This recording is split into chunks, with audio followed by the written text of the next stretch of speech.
everyone, how are you all? Happy Friday. So today I am answering some questions that I've had this week all about finding time to cross stitch. If you are here live and you have a question while I'm here, just let me know in the comments and I will answer you. But I do have some, I'm kind of going to be like looking that way, looking this way while I just answer questions that I have wrote down here. But if you do have questions, pop them in the comments and I will answer them. Okay, so the first question that I got this week was from Kelly. So thank you for asking this, Kelly. She asked, I have an exhausting job. I love cross stitch and quilting, but at the end of the day, I struggle with focus and getting into the right rhythm. It can sometimes take an hour to get into the groove and not make mistakes that need to be ripped out. Once I'm there, I'm relaxed and enjoy the process, but getting there takes quite a lot of effort. I'd love suggestions. So this is interesting because yesterday we were talking about stitching in the evening and how I don't do it anymore really because I am just tired at the end of the day a lot, and somebody else commented saying the same. But here's what I recommend doing. If the evening is the only time you have to stitch because of your job, then if you have weekends off or a day off or just some time during the day rather than in the evening, then I recommend doing the tip that I shared yesterday where I recommended stitching around blocks of colour in the colour that block is, or stitching your pattern in half stitches during those times when you are a bit more focused, you are a bit more into it, you're not making those mistakes. And then at the end of each day after work, when you come to that project, you don't need to really focus as much because you're just going back over the half stitches or you're just filling in the blocks of colours. You don't need to look at your pattern, you don't need to focus too much.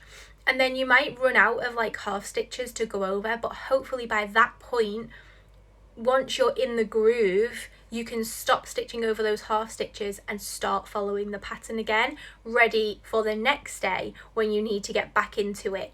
So you might, say it's Sunday. I don't know when you have off, but let's say you're off on a Sunday. So Sunday, it might be really quick for you to get into cross stitch. So on a Sunday, follow your pattern, stitch all your half stitches or stitch round blocks of colour, depending on the type of pattern that you have. Find a part of the pattern where you can do that. Monday after work, you're really tired, but you want to cross stitch, so you get your project out and you just start stitching over those half stitches to get you into the groove. Once you're in the groove and you're relaxed and you're more focused, go back to your pattern, start stitching in half stitches again, following the pattern, and then when you're finished, put it down. Tuesday, pick your project up, all those half stitches you did on Monday when you were in the groove, go over those half stitches. Once you're in the groove, do you see what I mean? And kind of work like that, because it does sound like once you're into it, you are a bit more focused and you can follow the pattern. So you could do that. Some other little things I recommend, I don't know your lifestyle or anything, but do you have like a lunch hour in work where you could stitch for a little bit? Maybe you could try that. Obviously stitch on your days off, and when you do come to sit down to stitch, make sure you're comfy, because this is what the problem is. I feel like you're trying to switch off from work and get into like non-work mode, which can be difficult. But like when you come in, maybe you could have like some kind of ritual that you do that signals to yourself, this is the end of work. Maybe you make a cup of tea, maybe you make a big glass of water, maybe you have some sort of like snack, maybe there's like it's getting into your comfy clothes or your pajamas, getting changed. Like make like a rhythm for yourself when you come into work to signal end of work day, start of relaxation time, because that switchover can be hard, especially if maybe you don't have a long commute. Like I know my husband has quite a long commute coming home from work, that he can use that to like reset, because when you have had such a long day in work, it can be hard to get into non-work mode. I know that because I work from home and it's a struggle. So I totally get the whole like switching between work and home life. But hopefully that helps you. If it doesn't, let me know. I will expand on that if you want me to. So the next question was from Karen, and she said, I totally relate to this one. My biggest struggle with trying to stitch with a toddler. She wants me by her side when she's not watching TV, even wants my arm around her, so I'm basically single-handed. Even if we're not watching TV, she's still by my side because she's a mummy's girl. She goes to daycare while I work, so this isn't all the time, just during my free time. I don't know if there's a solution other than to just wait for her to get older, but I'm curious on your thoughts. Now, there's a few thoughts I have here. Because you said, it sounds like, so it sounds like when you're watching TV together, she literally wants to be on you. My kids are exactly the same, but she's also like that when you're not watching TV. Literally, I sit on the couch and my kids just instantly, it's like a magnet. They're just like, whoop. But I have two ideas for you. My first idea is, I don't know how old she is. You said toddler, so I'm thinking 2. So she might be a little too young for this, but is there something like an activity that she can do while you're stitching that can be something you do together? So I was actually thinking, can you get her a plastic needle, some wool, a plastic canvas, to just let her have a little play around with the needle and thread? She might not actually be able to like follow a pattern, but my kids still can't even follow patterns. They just like to put the needle in and out, and because it's something mummy's doing, so they just want to copy me and do what I'm doing. So maybe you could get her own little things just to have a little go next to you, because it's like that connection to you as well. She'll feel like she's joining in your hobby and you can sit and stitch. If she's not old enough for that, maybe there's just like something else that she only does when you're cross stitching. Maybe it's like colouring in, or something like that. I don't really know what she's into. Something that she can kind of do on her own, but you might need to help her a little bit. But also, like the comment, like you said, when you're watching TV, she wants to sit on you as well. My kids are literally so the same. So what I do is, this is kind of hard to show you because I have like a wall in front of me here. But when I'm sitting down on the couch, what I do is, we have a corner couch, so I do have like the length here, but we bring like the puff over too. Our couch is basically just like a big square. It's like a bed because our puff like goes into the couch. So what I do is, I sit down, and I've just realised like the word puff maybe isn't the same as in the States, but like the thing you put, a footstool, that's the word, a footstool. So bring that over. If you have anything you can put your legs to stretch out on, but stretch your legs out in front of you and say to her, oh, why don't you go and sit on maybe not on you, at the bottom of your legs. So my little girl will just like sit down the couch a little bit and just lean on my legs. So then I have all my top half free to stitch. And I'll just say like, and I think they just want to be touching you, or like you could do that, but kind of put your legs apart a little bit, and she can sit right in between your legs, and she can just, like my little girl does that and just has her hands on my knees next to me and on my shins. So she's in front of me and she's kind of sitting near me, and usually when there's telly on that they're watching, I'm not like, I don't mind if I can't see it if she's in front of me, and then I have like my top half free to just stitch. When they were really younger, because again I don't know how old she is, she might be too old for this, I would just sit them down a little bit on me, so they would just lean back on me, and I would just kind of hold my hoop a bit higher. It kind of hurts your arms after a while, but they would just like rest their head here, like looking at the telly, and I would cross stitch up high. I even learned to cross stitch with them napping on me. Like I did that when they were babies, but that was a bit different because they were like, curled in, and I could stitch here, but like they would just lie on me here, and I would just hold my hoop up and cross stitch up high. I will say though, they do go out of that. My kids are still drawn to me, but I can say to them now, can you just sit next to me, not on me? But yeah, another thing I was thinking, oh no, this is for the next question actually, because the next question was actually very similar. but it was about a dog, and this is from Sarah, and she said her biggest problem is that every time I sit down to stitch, the dog won't give me peace. He thinks it's Noah time. I know I'm not alone. My friend has the same problem with her dog when she sits down to knit. I don't have pets, but I can relate because it sounds so similar to like the kid's like a magnet to you. Now, I don't know if he's like trying to sit next to you or on you, or whether he wants to play.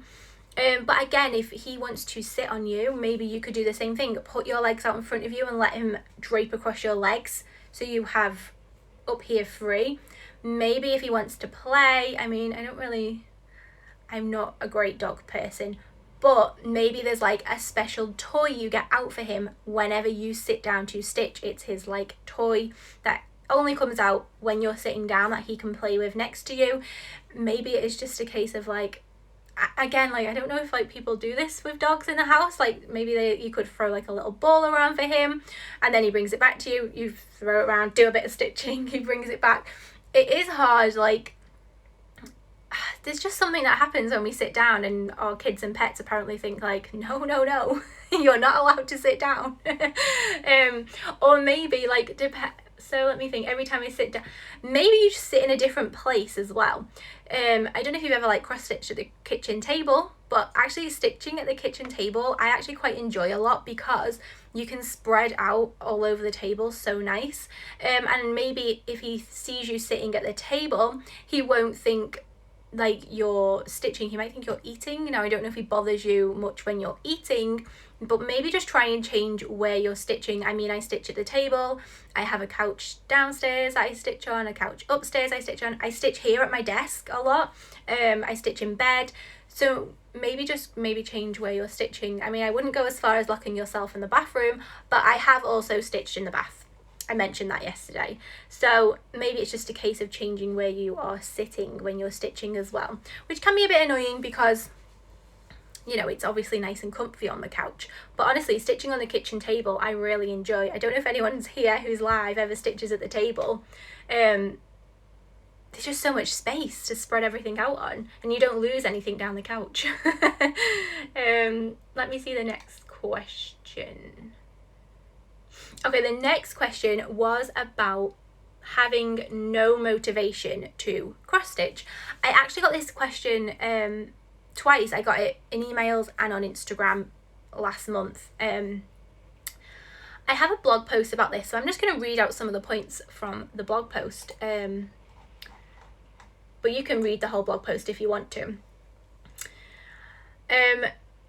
Wait there, I've lost it. I'm on a different blog post. Let me find it again. But motivation is a hard one because we all lose our motivation to cross stitch, and the person who asked me this didn't leave a name, and I'm not sure if you're a man or a woman who asked me this. I know there's mostly women in my community though, so I will say one thing that since I wrote this blog post that I have been doing is tracking my cycle. And when you track your cycle, you will quickly realise there are certain times in the month where you have no motivation to even cross stitch. That I just go into like such a like almost like a zombie state where I can just do the bare minimum for a few days of the month.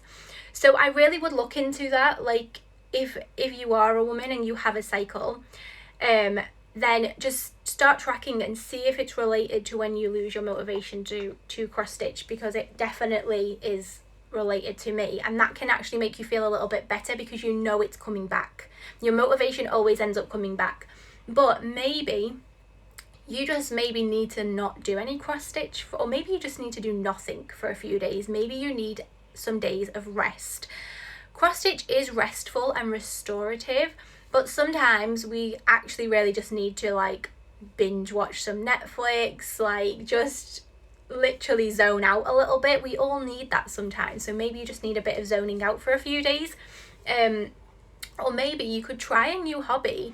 You know, there's so many other hobbies out there that you could try just for a little bit, just until your cross stitch motivation comes back. I love colouring in, I read, I've just started roller skating.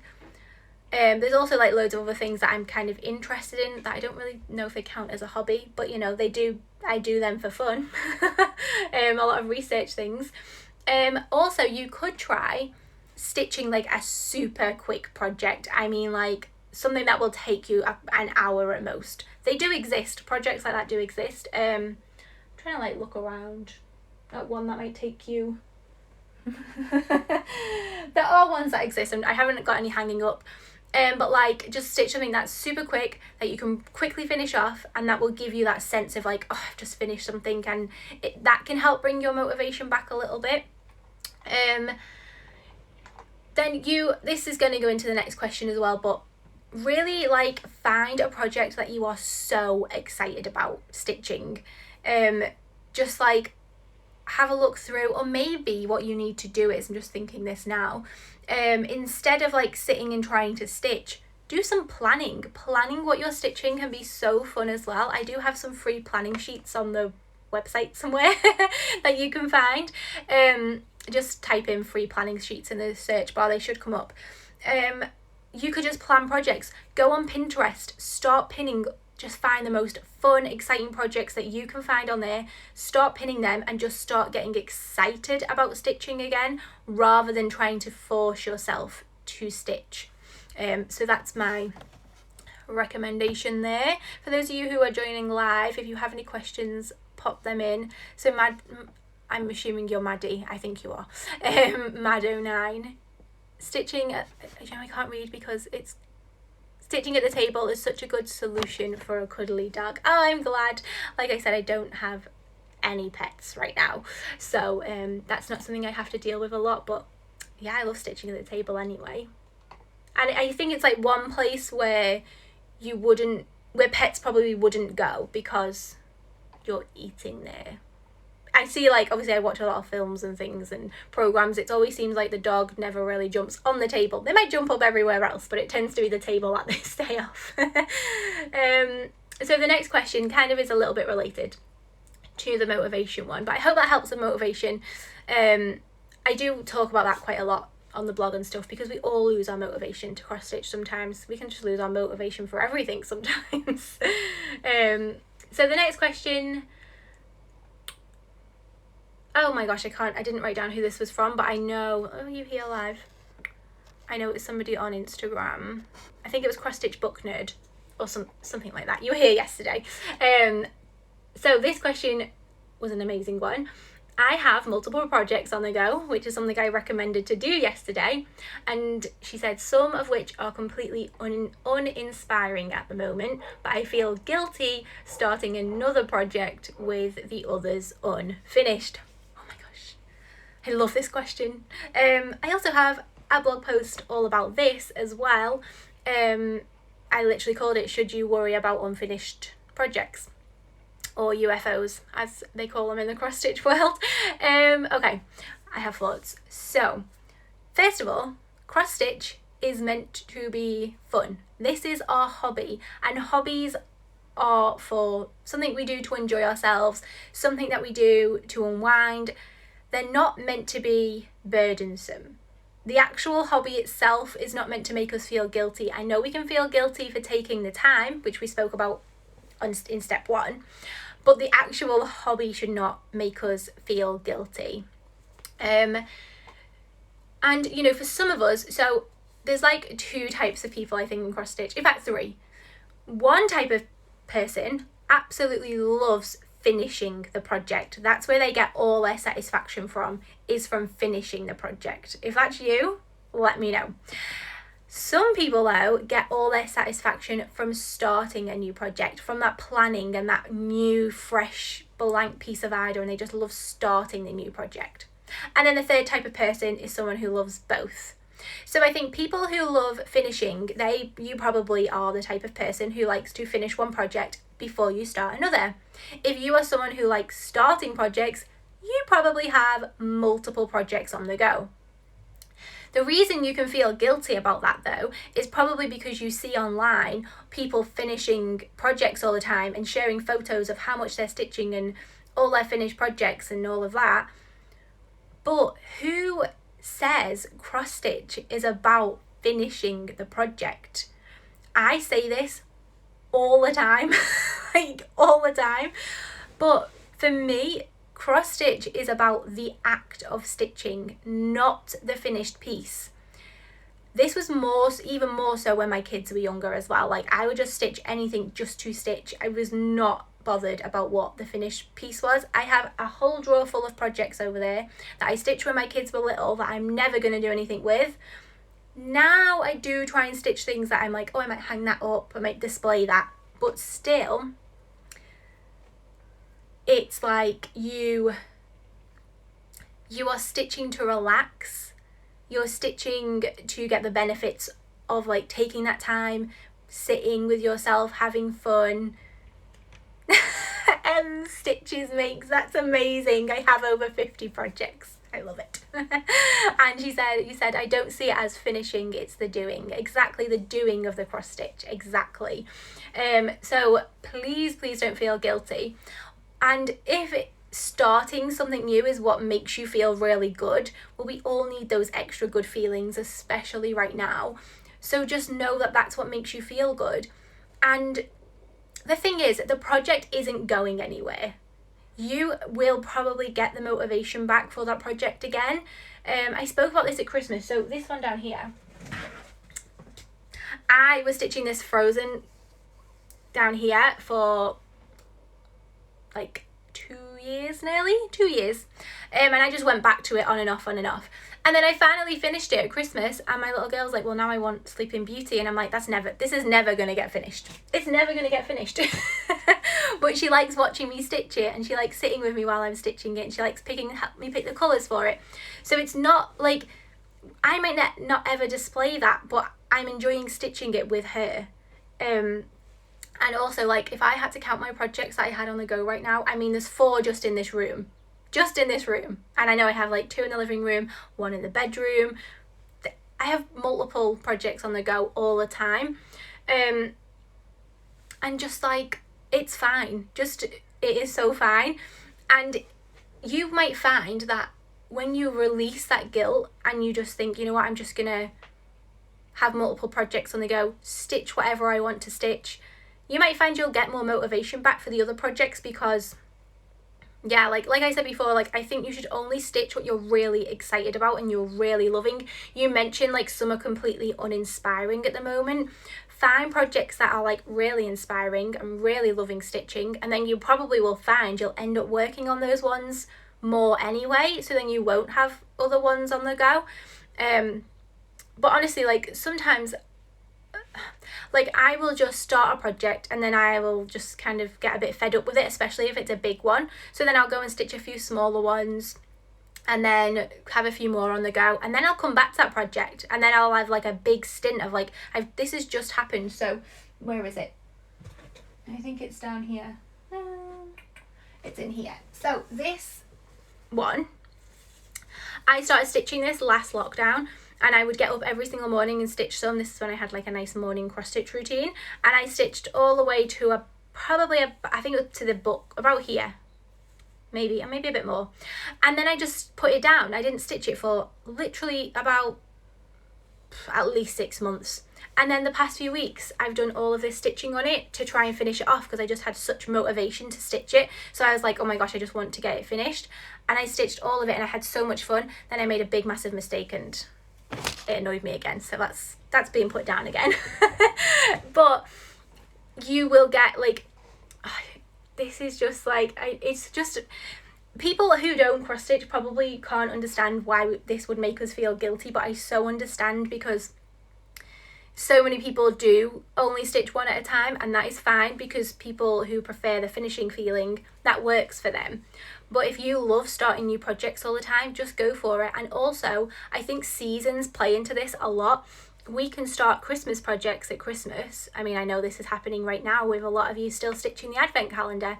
We can start a Christmas project at Christmas, and it's so exciting because it is Christmas. And then it comes to like February and you haven't finished it, maybe March, and you're like, oh, but now it's turning into spring and you want to stitch bright, colourful things for spring, and you want to get all your colourful threads out and your bright threads out, and you don't want to be stitching a Christmas project in March. So that's fine, because guess what? Put it away. It will still be there come like September, October, November, whenever you start getting excited for Christmas again. You can just pull that project back out. And because you've left it so long, it'll be so exciting getting it out. It'll be almost like starting a new project again. So honestly, please don't feel guilty. Like, just know you're not alone. Like, I run a cross stitch business and it is the worst. Like, you will notice a lot of my patterns there are just like weeks and weeks and weeks where I don't release a new pattern because I'm working on like 4 at a time, and then they all end up kind of getting finished at the same time. So I'll release like quite a few. Like, this is going to happen next week because I'm about to finish up some, and I'll release like 3 new ones next week because I just stitched them all at the same time. That isn't like, if somebody was going to advise you how to run a cross stitch business, they would probably recommend stitch one pattern, then put that pattern online to sell, then stitch another one and put that online to sell. But I'm just like, no. It should be fun. You should be enjoying what you're stitching, not stitching things that don't inspire you. And also, like, this again just goes back to how you feel. Stitch what you feel like stitching. Don't stitch something that's going to bore you. Stitch something that's going to excite you, because your hobby is meant to be exciting and meant to be fun. So I have a lot to say about that because, yeah, my computer's crashed. I can't scroll down to see the next question. Oh no. Let me refresh. Yeah, I think this is like, that question really like gets me so passionate, because we all just need extra fun in our life. We don't need to be feeling like burdensome with our hobbies. Okay, let me just try and find this again because it is not loading. Here we go. Okay, so Jen asked, a good way to have materials readily available. I find so much of my time is getting everything ready to stitch. So I did cover this yesterday, and that is just recommending like having everything in a bag. Put everything in a bag. If you have multiple projects on the go, get multiple supplies in your bag. In each so each project needs to have its own bag. And then in that bag, you need its own pair of scissors, maybe its own needle minder if you have a needle minder, its own hoop or frame. And obviously, like, that's only if you can obviously afford to do that. This is where getting kits can be really handy, because they tend to come with everything you need for that project. So once the kit arrives, you can just put it in a bag. I used to sell mine in boxes too, so you could have just left it in the box as well. So just keep everything together. When you finish stitching, make sure you put it all back in the bag. I am the worst for leaving mine unzipped, and then like my kids will like tip things up and needles will fall out and the scissors will fall out. So I also recommend just zip it up when you're finished so nothing falls out. I won't zip up. Also, like, if you don't have multiple projects on the go, if you just stitch one at a time, and you can do this, have a dedicated cross stitch space in your house. I think I've spoke about this on, I think I had like a podcast or a blog about having like a cross stitch retreat. But have like a dedicated space where all of your supplies are kept. So I mentioned, like, upstairs in my house, I have a little sewing box. It's not like a lidded one, it's one of those like fabric ones that are kind of like hang like a magazine holder kind of thing, with like pockets on the front. So have that spot where all your cross stitch stuff is kept. Try and make it near where you usually sit to cross stitch as well, and then keep everything in there. And again, once you're finished, put everything in there. So then as soon as you're like, oh, I can grab 5-10 minutes to stitch, go to that spot, everything's there for you waiting, and make it as close to where you usually sit to stitch as well, so that you can just grab it and sit. That's what I do with my bags as well. Like, if you do have multiple bags around your house, keep them close to where you're sitting to stitch. I mentioned I keep this one like literally here on the floor next to me, so my computer's in front of me, and if I'm on a Zoom call, I can just like pick it up. I don't even need to leave my seat. I love like trying to save time in every other aspect of stitching, so you get more time to stitch. Okay, this question's good. This is from Rebecca. she asked, I enjoy both these posts and your Instagram post. I love looking at other people's work.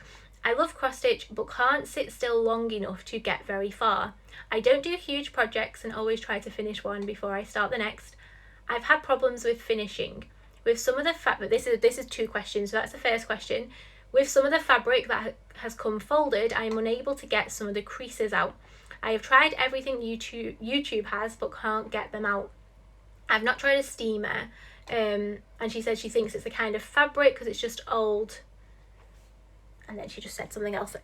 So the first part of the question, I can't sit still enough to get very far. That's fine. I talk a lot about the power of 10 minutes and how 10 minutes of bursts of stitching through your day can really add up. So just do little power stitching sessions throughout your day, and I'm trying to think, like, you only stitch one at a time as well, so just make sure your project is near you always. If you can take it with you places, carry it around, and just set a timer as well. Timers are great. Put a timer on, 10 minutes of focus stitching, and then you're done.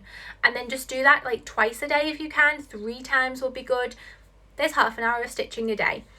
So don't worry that you can't sit for like hours to stitch at a time. That is completely fine, and I think a lot of us don't really stitch for hours at a time. The only time I do that is on a Sunday morning.